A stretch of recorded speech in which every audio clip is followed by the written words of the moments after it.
Yes, I hope so. I want it to be widely read. I want it to have an impact because I know that there's a lot of education that needs to take place. And this is a good way to educate people, entertain them, give them something memorable to think about, but teach them also what was going on and how this country has got to pursue its own goals of goodness and not greediness, so that the world will benefit from what we have to share and we can participate in the wonders that other people have to offer.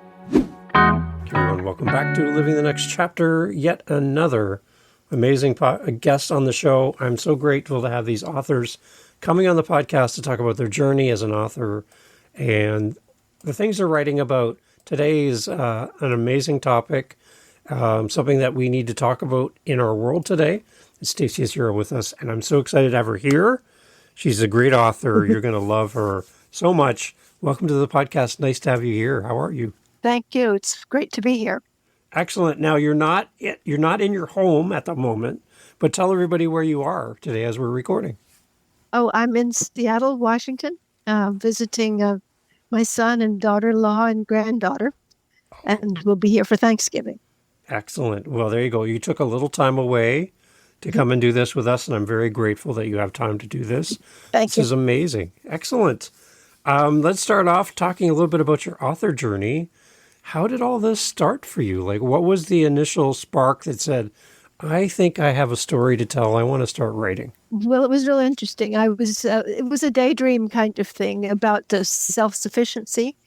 And I like to play around with the different scenarios and see how people could make it on their own, survive, and use skills that are basic to our human nature.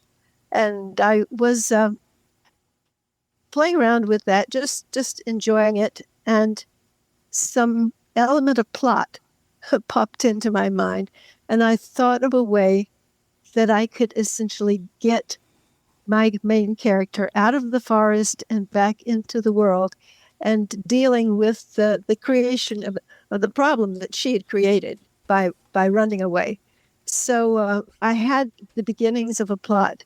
And then the characters just came and took over. The characters in the town were very strong and very persuasive to me. And so I let them speak. And that's how the story progressed. It's definitely coming from the characters. So growing up, were you an avid reader when you were younger? Oh, yes. Yeah. I was dyslexic, so it took me a while to get started, and I've always been a slow reader. But I read and read and read everything in the grade school library that I was interested in. I read more than once. And so I've kept that up, and it's certainly an important part of my approach to writing. I have to go back to the reading, and I take various inspiration, I would say, from that. I think that it's not that I have been at risk of copying any particular writer's style. I have my own style, and it just comes from the writing that just pursues me. But I think that reading other people's work has always been inspirational to me, and is how I learned how to write. It was just reading. Who were some of those authors for you that when you read their book, you pick up their book, there's something special about how they write or who they are as an author? Who stands out to you as some of your inspirational authors in your past? Well, I began by reading the classic Louisa May Alcott and the books that were written in that era, and they are very dated, I find, when I look at them now. But for me then, it was very important to read those books. Then I went into a more adult literature, Ann Tyler, and I was reading Canadian writers, Southern writers. Faulkner was very important for me.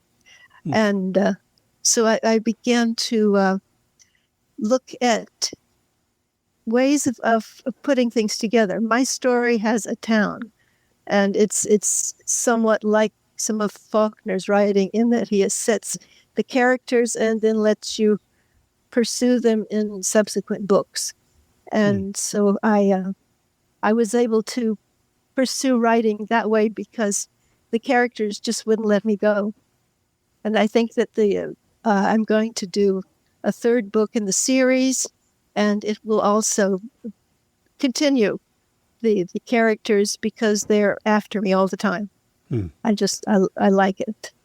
So, Stacia, we have authors listening to this show, and maybe they're relatively new to writing.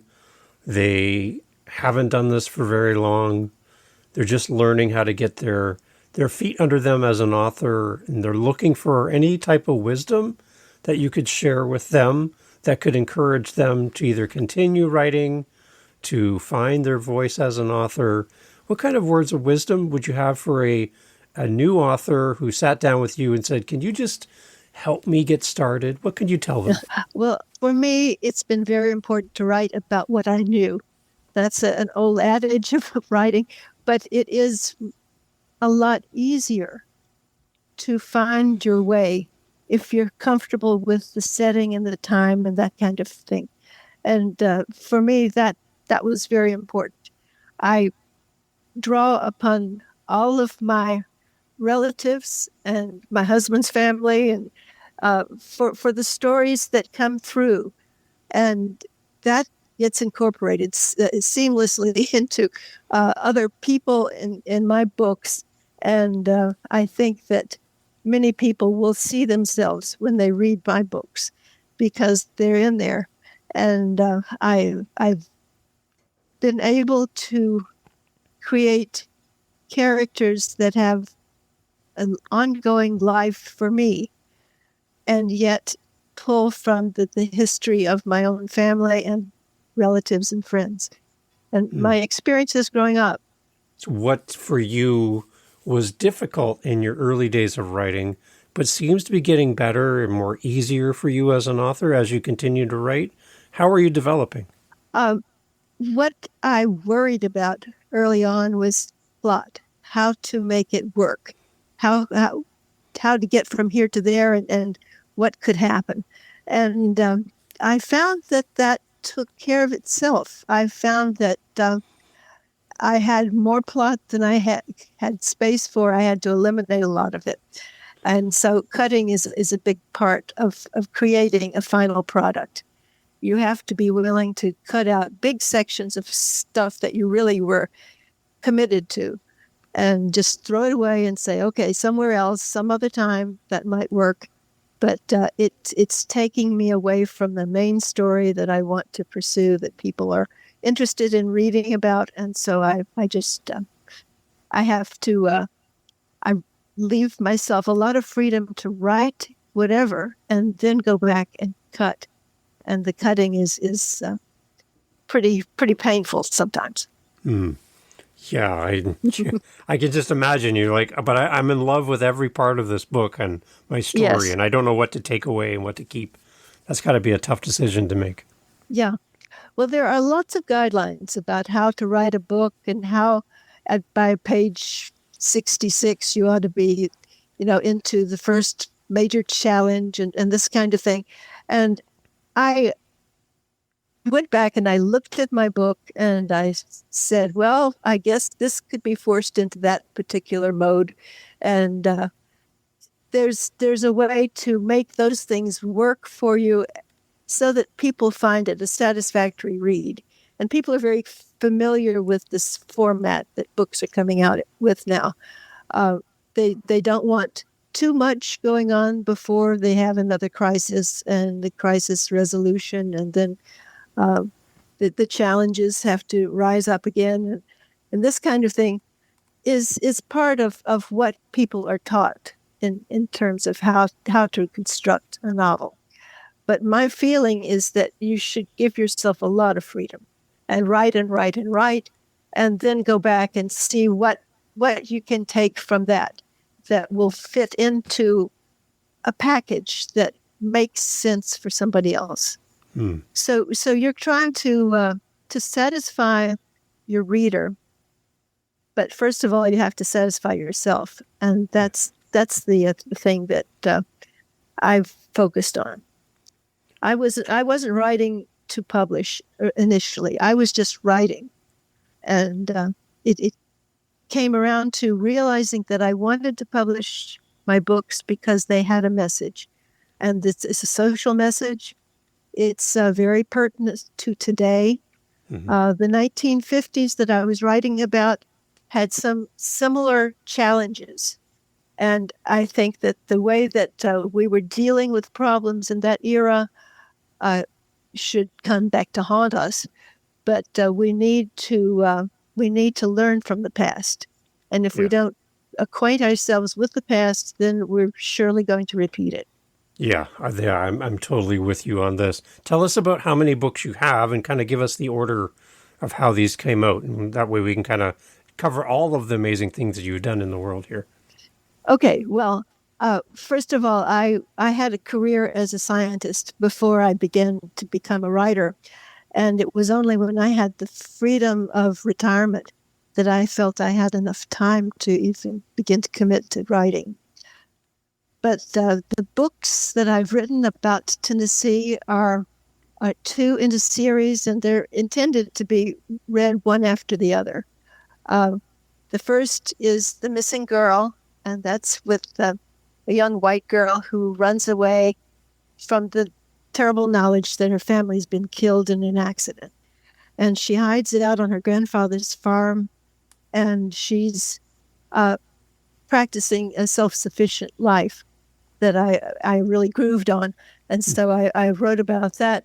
And that's what got me started writing. But then I began to deal with the issues of the day, the town in which this girl lived. And I gave her an experience of relatives that she didn't even know about have rescue her and take her to Portland, Oregon, where she has 6 months in the school system there. And that experience allowed her to meet a Black girl who was of a similar background to hers, played the flute like she did. And so the two of them became very close friends. And then she goes back to Tennessee. She's got to have custody hearings, and she has a plan to improve on the school system in a way that her father had planned to do. And so she gets back to Tennessee, and she sees Jim Crow. It just slaps her in the face. She realizes that she could not be on the same bus sitting next to this friend of hers. They couldn't go into the same restroom. They couldn't sit down in the same lunch counter. And she realizes how devastating this is for friendships. And she's still pretty protected, innocent of what the Blacks have been subjected to in her town. But gradually that information begins to come out. And so in the second book, you see a lot of expression of the era as it was reflected by the whites that were very polite versus the whites that were belligerent in their white supremacy. And you have a conflict there in her mind as to how to deal with what she grew up with. And this is something that I want people to grapple with today, because we're facing some of the same challenges. The whole idea of school systems not getting funding, not getting the support that they need, the necessity for religion coming into our school systems when the Constitution forbade it. This sort of thing is happening, and people are re-segregating. And it's sad to see, but it's happening in the South. It's happening because the fear of brown people in general has made this country into more of a fear culture than a confident mixing of cultures. And that's a very sad thing to have happen. And I want that people to look at the history and from that embrace the possibility of all of us living together as friends, because Yeah. this is Jessa's message for the world, that people need to have the chance to be friends. So, Stacy, we have listeners from around the world, and in some countries, they might not be as aware of the Jim Crow laws. Can you kind of explain a little bit more to those listeners who don't understand the U.S. history and what happened with the Jim Crow laws? Can you kind of explain a little Sure. bit more as it relates to your books then? Yes, the idea behind Jim Crow was to keep the races completely separate. Okay. They were so segregated that the living conditions were completely different. Parts of town for the blacks were separate from the parts of town for the whites, and it was possible to never go into those parts of the town. The library, the post office, all of these places had separate accommodations, or they simply did not allow blacks to participate in the activities of the town. So if you were on a bus and you were black, you were supposed to sit in the back. There was a line on the floor of the bus, and you're supposed to obey that. If you wanted to buy food, you were constrained to use the black grocers.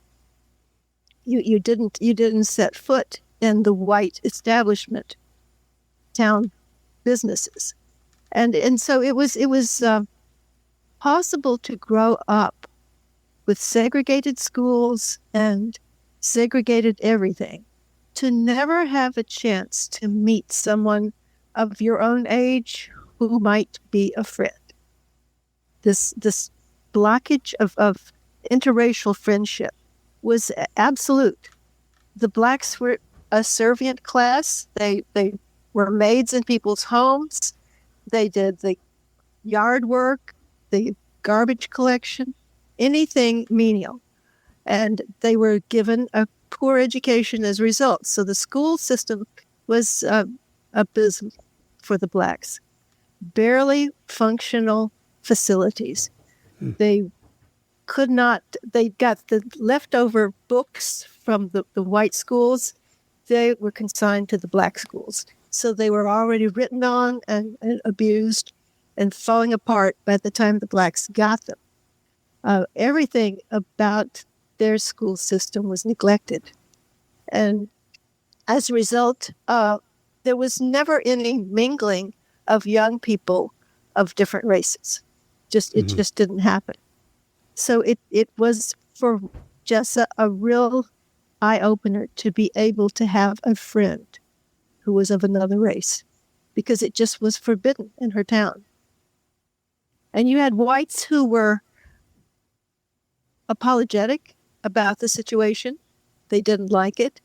The richer they were, the more they were supportive of it, because their system required it, all the servants that they wanted.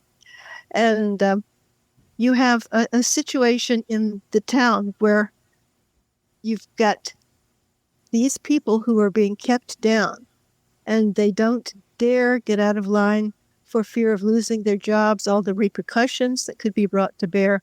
And that's not mentioning what the Ku Klux Klan could do, and it could come in this era and lynch somebody if there was a call for it. That was still going on. So Wow. it was abysmal. And yet, growing up white, you weren't much aware of the abuses, and you simply accepted that that's the way it was. That part of town, our part of town, they have their schools, we have our schools. And until your eyes are opened to the situation, you can go on accepting it and putting up with it. And that's exactly what was happening in the South. So, Stacia, you could have written a book about anything. Like, you could have written any type of book about any topic in the world, but this is where you've gone down this path. So there has to be a reason why this is so important to you. What is that reason? Why Why this? Why are you writing about this? I was living in Mississippi in the time when civil rights workers were being buried in earthenware dams. I was living there when Martin Luther King was killed. I was, and yet it was a different experience. I was not involved in the civil rights movement. I was a part of the white culture, going to a white women's college in Mississippi. And that is something that is my life. It reflects the way things were, but it is not acceptable to me now. And I wish I could have done more. So this book is an outreach to people to argue that we have a lot more to gain from friendships across racial lines. We're missing out. We are cheating both ourselves and the people that we have abused.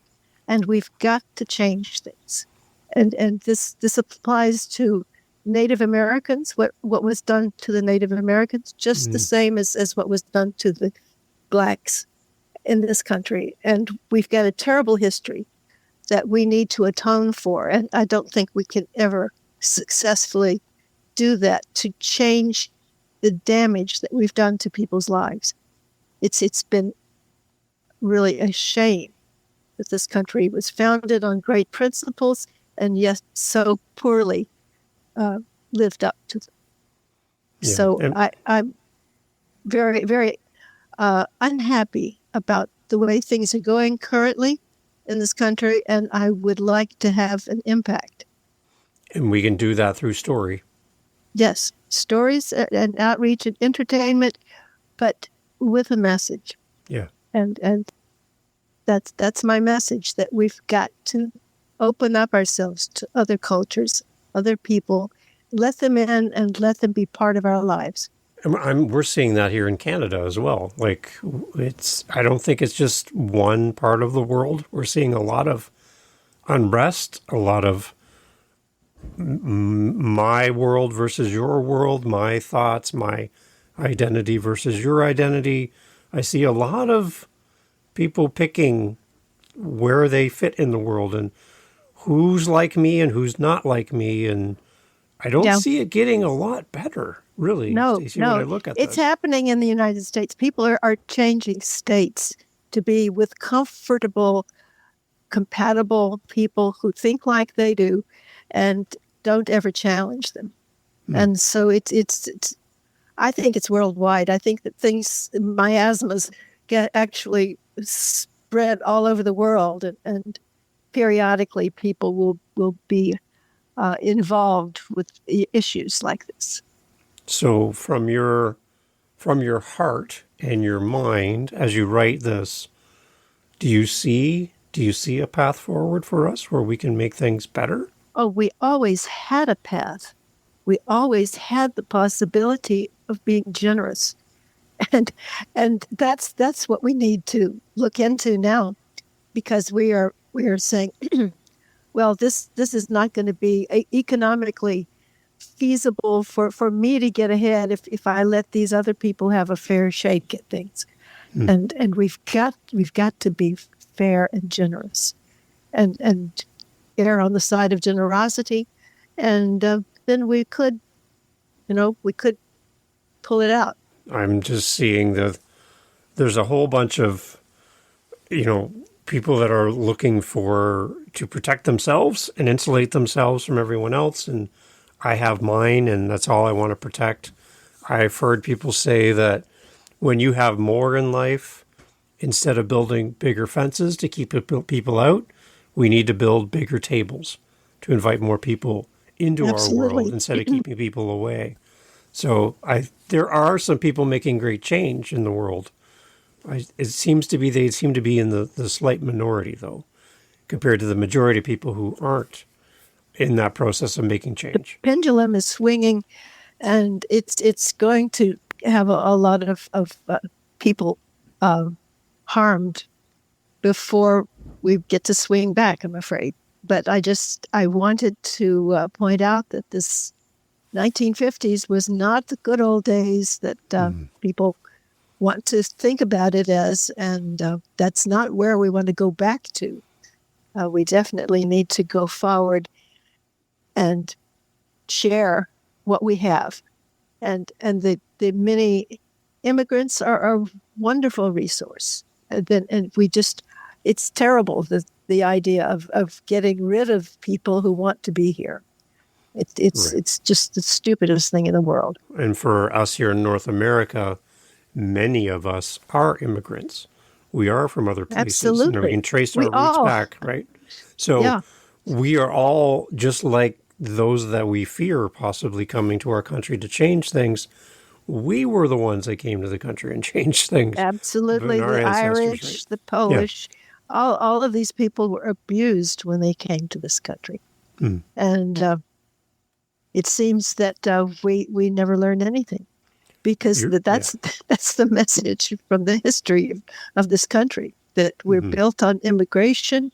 It's been a resource. It's made us who we are, and we've got to embrace it if we're going to survive. And that's supposed to be the beauty of living here, is that we are a mixed location where people can come from all over the world and find Yes, freedom, right? absolutely. And I just, that was the promise, to take that long trip to come Yeah. to America, to Canada, to come for freedom, right?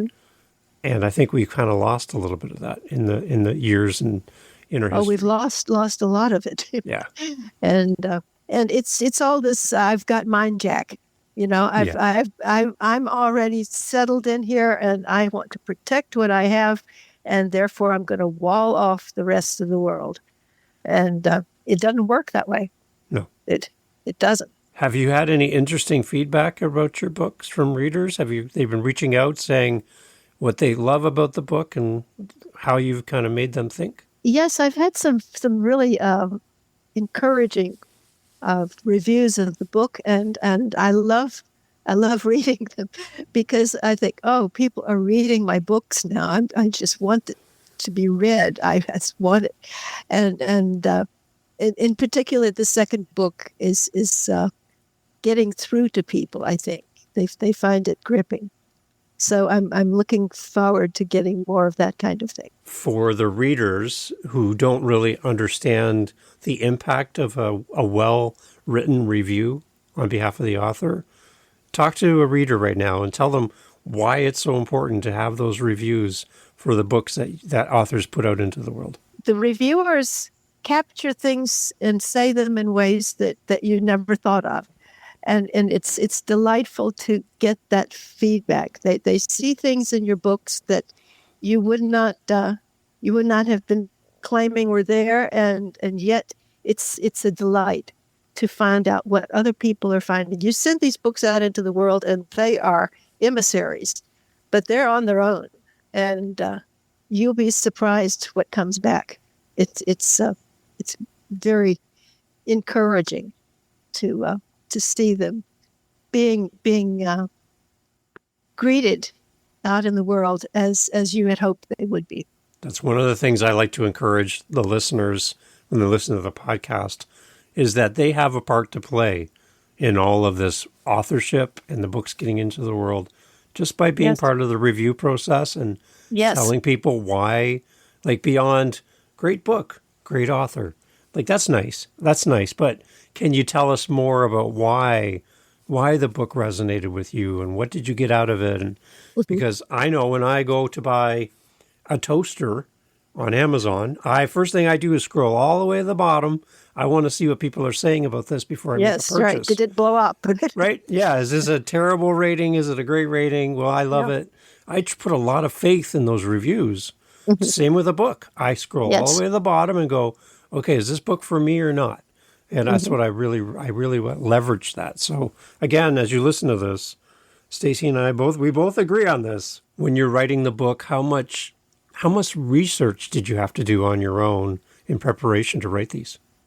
Because this was written about an era that I lived through, I didn't have to do a lot. I did check some facts. I certainly went through a timeline to know exactly what was happening politically during the period, because as a child, you're not so aware of it. And so it is impacting what is happening in the world around you. But I find that for another book I'm working on, I have to do a lot more research, and I enjoy the research. I enjoy learning about an era that I was not aware of, but I also am able to put the real people in it. The real people are the people you know in any case. And so you draw from your own personal experience, but you put it into another time period or another part of the world you might explore that you weren't really familiar with. And you learn as you go along. And it's very encouraging to me to find out how that opens up the process of writing, just learning more about a time period. When you look back at I'm putting air quotes in the world up in the air here for listeners, the good old days, Yeah. was there something about the good old days in the 50s and things that you're thinking you look back on and go, I know it wasn't perfect, and there's a lot of things we needed to change, but there's something I miss from that time period in comparison to what we're living in right now that you wish you could bring forward into our current day? In my experience growing up, the political systems, Democrats and Republicans, were friends. They were neighbors. They talked to each other. They went to church together. It was a small feature of people's lives, and it did not drive who they thought they were. It was just only one aspect of it. And that is something that I think we've got to get back to. This country is so sorely divided now that it doesn't talk to each other. The two parties are very, very far apart, and it splits the people. And I think it's what they're getting.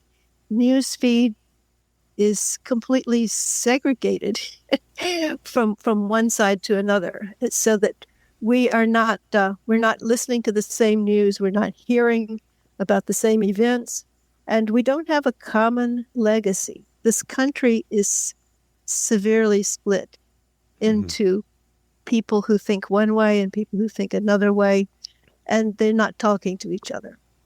And I think that we've got to get back together to being a country that could rise to the challenges of climate change and the many, many things that we need to fix about our world, the contamination that we've got, and the lack of in the United States, lack of adequate health care as a birthright.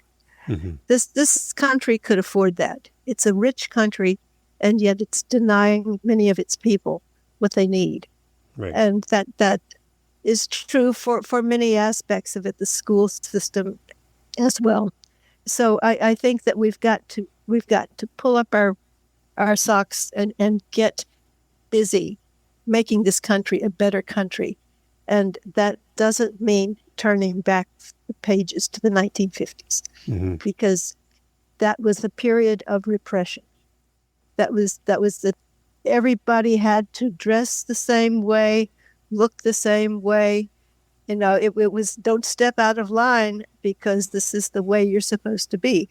And that's not a healthy situation. Yeah. But it was bad for the whites. It was terrible for the blacks. Oh, yeah. And there's just no comparison. Where I live here in Niagara in Ontario, Canada, we have this humble little church here in my town. It's about 10 minutes from my house. And it's something very unassuming. You drive by it, you wouldn't give it a second thought. It's been there for a long time. It's called the Salem Chapel. and it is the only international U.S. heritage site. It's Wow. not in the border of the U.S., it's in Canada, but it's a national site for the U.S. because it was the final stop on the Underground Railway. Oh, As, yes. Oh, as yes. slaves were finding their freedom in Canada, they Mhm, would come there and that would be the very last stop and they would find freedom here. mhm. And I had the opportunity with a past guest on my show who is a speaker. He teaches and speaks to black audiences about all Harriet Tubman and all of this background and history. I got a chance to take him there, him and his wife, and we had a tour of this Oh, amazing building. And yes. I sat there in this up in the upper seats in this little tiny church and just let the walls talk to me Mm, as a white man in this yes. church, knowing that this was a sign of, this was a place of freedom, a lighthouse. This was like the end of somebody's journey and the Yes. start of a new journey for them, right? As Mhm. they found freedom. And I just sat there and looked around and thought, how can we be so cruel to each other that this place Yes. had to exist, right? And Mhm. I don't know my complete history of all my ancestors and all of that. I need to know more. But I just like sat there and went, how could we be so hard on each other that Yeah. this had to be a necessity. I was overwhelmed sitting there. Mhm. Mhm. I can believe that. Yeah. Um, in the books, I have quite a bit of the religion because that was a part of the culture, and both the Protestant dominant religions, but also Quakerism, which comes in with Jessa's relatives from Portland, and that introduces some variety into the treatment of her experience of religion and how it was practiced in the South, largely as a social club. Um, that was the everybody went to church. It was just the way you had to behave there, Mm. and yet I think that the Quaker message was one that was needed by one of the characters in particular, and so it comes in well to contrast that. What is your hope as a parent, as a grandparent for this next generation? How does this book kind of give a little bit of nudge, a little foundation for the next generation? What is your hope for them? I do hope. I have two granddaughters approaching 3 years old, and it makes me look at what's happening in this country with a lot of worry and concern because I want the educational system to be upheld. I want the viability of this country as a welcoming nation in the world. And I want this country to support what is right in the world and not support what is destructive. And we have had a history of being an arms supplier for the world. And I don't see how you can square that with wanting peace. It doesn't make any sense to be a purveyor of weaponry. So I'm hopeful this country will get its act together again and begin to stand for the principles that it was founded upon and provide support for anyone who wants to be a viable participant in this culture. I think we need everyone. We need to encourage them. We need to take care of our people who need health care and homeless people. We've got to do a better job, and we're just wasting our money on the wrong things. Mm-hmm. So I hope that this country will find a way to improve its own background and get itself back on track. Stacia, do you think your book matters? Like, do you think this book is really going to make an impact? Yes, I hope Good. so. I want it to be widely read. I want it to have an impact because I know that there's a lot of education that needs to take place. And this is a good way to educate people, entertain them, give them something memorable to think about, but teach them also what was going on and how this country has got to pursue its own goals of goodness and not greediness, so that the world will benefit from what we have to share and we can participate in the wonders that other people have to offer. So there's this, I know you love stories, so I'm going to end off with this one, Stacia. I heard this a long time ago. I can't get rid of this story. It's stuck in my brain, where there's a little boy walking along the beach at the ocean. The tide had come in and washed up all these starfish up onto the beach, and then the tide left. And so all these stranded starfish, as far as you can see, everywhere you look, there's starfish, and they need to get back into the ocean. So this boy is walking along the beach. He's just picking them up, and he's throwing them in one at a time back into the ocean. And an older man walks up and kind of gets a little angry at this boy and says, "What are you doing?" And the boy explains that he's throwing them back. And the man says, "There's too many of them. You're not making an impact. You're wasting your time. There's more starfish on this beach than you could ever help. So you're just stop doing this. You're just wasting your time and effort." And the boy picked up another starfish and he said, "Well, it matters to this one." And he threw this one into the ocean. So even though he couldn't save everything and he couldn't fix everything on the beach, he could fix one at a time. Yes. And yes. why I'm asking you if your book matters, you might be too overwhelming when you look at where we're at today. And you're like, what can I do? Well, I can write a book. Well, was that going to make an impact? Well, it matters to this one, right? Just like the boy throws that starfish into the ocean. So yes. I think that there's many of us that just seem overwhelmed with what's going on in the world. So we retreat and we silence our voice. We don't share our story because we don't think we can make an impact. But here you are, you're writing the stories, sharing what's in your heart because you have this desire to see it changed. So that's why I'm asking you, does your book matter? And I think it does. Yes, I do. I think it does matter. And I appreciate your question and your interest. It's amazing. So, okay, Stacia, where do we go to be in touch with you, to follow your journey as an author, to watch for new things coming down the road? Where do you want to send the listener? Where do we want to send them? The website is called Lost and Found in Tennessee. That's easy to remember.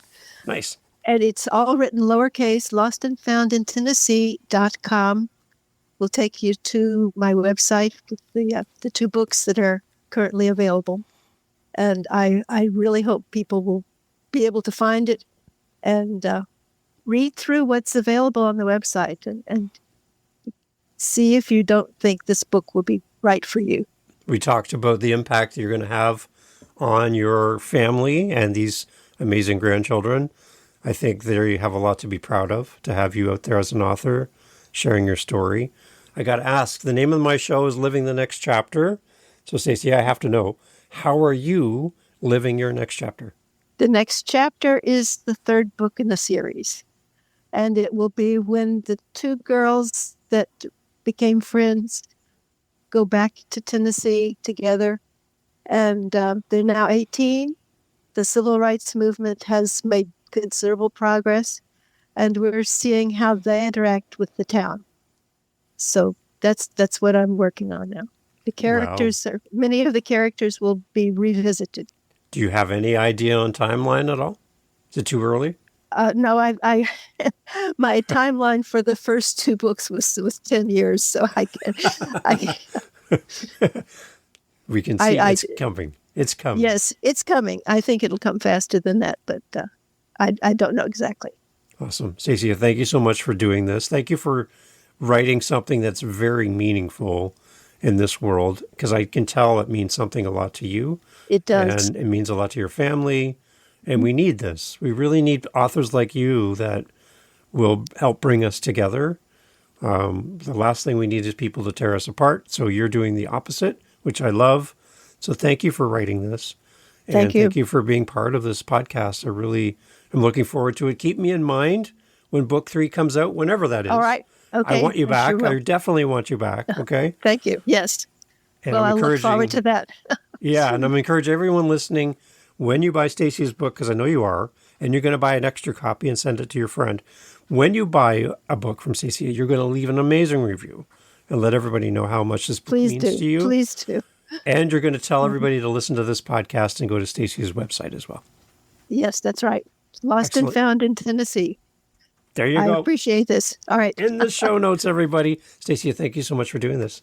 Thank you. Bye-bye. Hey, thanks for being here for the Living the Next Chapter podcast. So glad to have you as part of our family of listeners.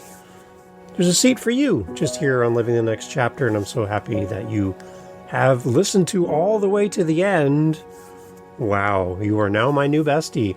I want to let you know that I host 7 other podcasts on top of Living the Next Chapter. Yep, 8 total. One of them is called the How To Podcast series. If you are thinking, you know what, Dave, this podcast thing seems like a lot of fun, well, I'll give you a secret. It is. It's a great, amazing, fun time where you can get to meet great people, get your word out there, promote your book, promote what your coaching program, whatever you're doing. Podcasting is great. And if you want to learn how to do this, what you're hearing right now, head over to howtopodcast.ca and look up the How to Podcast series on YouTube, whatever app you're listening on. You'll find me there. And I'd love for you to come listen to how to do this. And if you're interested and have questions on how to podcast, reach out to me at howtopodcast.ca. Thank you for listening. Talk soon.